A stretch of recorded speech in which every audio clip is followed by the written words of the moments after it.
अब अगली खबर मिर्जापुर से है, जहां दो छात्रा गंगा में कूद गई जिससे उनकी मौत हो गई है। दोनों मालवीय इंटर कॉलेज शहंशाहपुर वाराणसी में पढ़ती थी और कक्षा 10 की छात्रा थीं।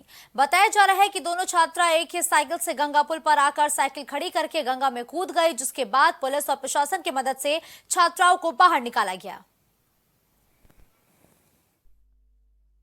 सर हम लोग ड्यूटी पे थे सर, हम लोग काम पर स्कूल से सर डायरेक्ट यहाँ पे आ गई गंगा जी सर। अब गंगा यहाँ पे आने के बाद सर हम लोग कूद गई। फिर यहाँ से हम लोग को बहन ये क्या बहन है?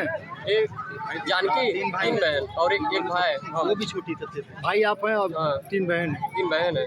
अच्छा, बाकी सभी पढ़ती हैं? हाँ, नहीं, एक लोग का शादी हो गया, अभी बाकी है एक लोग। पता नहीं कैसे कूदी हो। स्कूल में थी। स्कूल से कब छुट्टी 12 बजे होता है, 12 बजे छुट्टी हुआ, फिर यहाँ कब आई पता नहीं। हम लोग तो काम पे रामनगर से यहाँ से पता चला, फोन से पता चला कि हम लोग वहाँ से आया, तब यहाँ पर आए हम। कहाँ घर पड़ता है आपका? हम लोग का गांव बेलवा पड़ता है, बेलवा शहंशाहपुर। चुनाव क्षेत्र के गंगा पर बने हुए पक्का पुल से दो छात्राएं नदी में कूद गई हैं। इस सूचना पर स्थानीय पुलिस द्वारा मौके पर जांच की गई। पता चला कि दोनों छात्राएं बेलवा शहंशाहपुर थाना राजा तालाब वाराणसी की रहने वाली हैं। सूचना के आधार पर स्थानीय नाविकों और गोताखोरों की मदद से रेस्क्यू ऑपरेशन चलाया गया और थोड़ी देर पहले दोनों ही छात्राओं के शव बरामद कर लिए गए हैं। मौके पर छात्राओं के परिजन मौजूद हैं। पुलिस द्वारा अग्रिम वैधानिक कार्रवाई की जा रही है।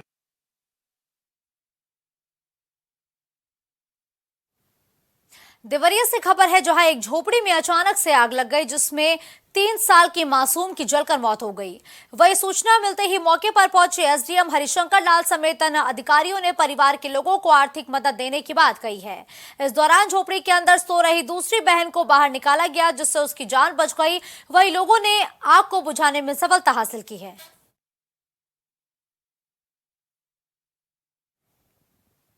बलिया से खबर है, जहां जिला प्रशासन बढ़ते तापमान को लेकर पूरी तरह से अलर्ट मोड पर है। जहां पर जिलाधिकारी ने बताया कि बढ़ते तापमान को लेकर 3 तरह की एडवाइजरी जनपद में जारी की गई है और बढ़ती गर्मी में लोग बाहर ना निकले।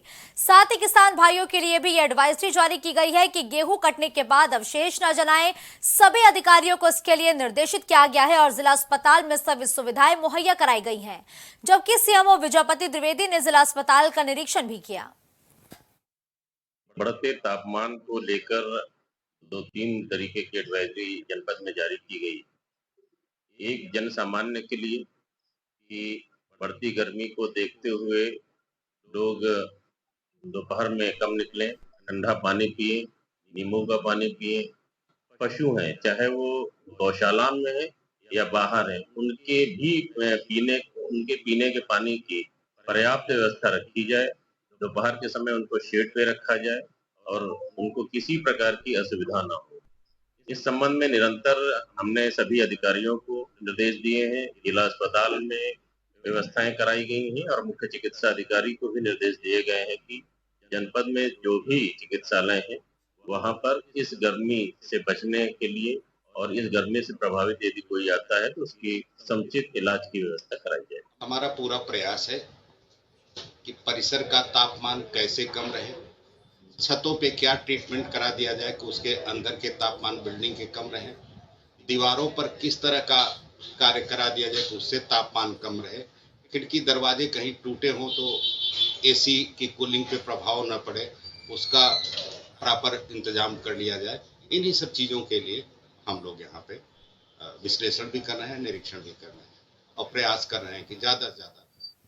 आजमगढ़ थाना महनाजपुर क्षेत्र के चिवटेहरा गांव में लड़के पक्ष की शादी से इनकार करने पर लड़के पक्ष के लोगों ने पिता पुत्रों पर फायरिंग कर दी, जिसमें दोनों पिता पुत्र बाल बाल बच गए। वही सूचना के बाद मौके पर पहुंची पुलिस ने मामले की जांच शुरू कर दी है। चिवटेहरा थाना महनाजपुर में पड़ता है। यहाँ पर लड़के ने शादी से मना किए जाने को लेकर क्षुब्ध होकर फायर किया है वहाँ पर, जिसमें पुलिस टीम मौके पे गई हुई है और शीघ्र ही लड़की पक्ष से तहरीर प्राप्त करके मुकदमा कायम करके वैधानिक कार्रवाई की जाएगी। ये शादी लड़की पक्ष के द्वारा मना किया गया है? लड़की पक्ष ने, क्योंकि इसकी चाल चलन लड़के का अच्छा नहीं था, मना कर दिया था कि शादी अपनी लड़की से नहीं कर पाएगा, जिसको लेकर लड़के ने हरकत करी। शीघ्र ही मुकदमा पंच के हम लोग वैधानिक कार्रवाई करेंगे।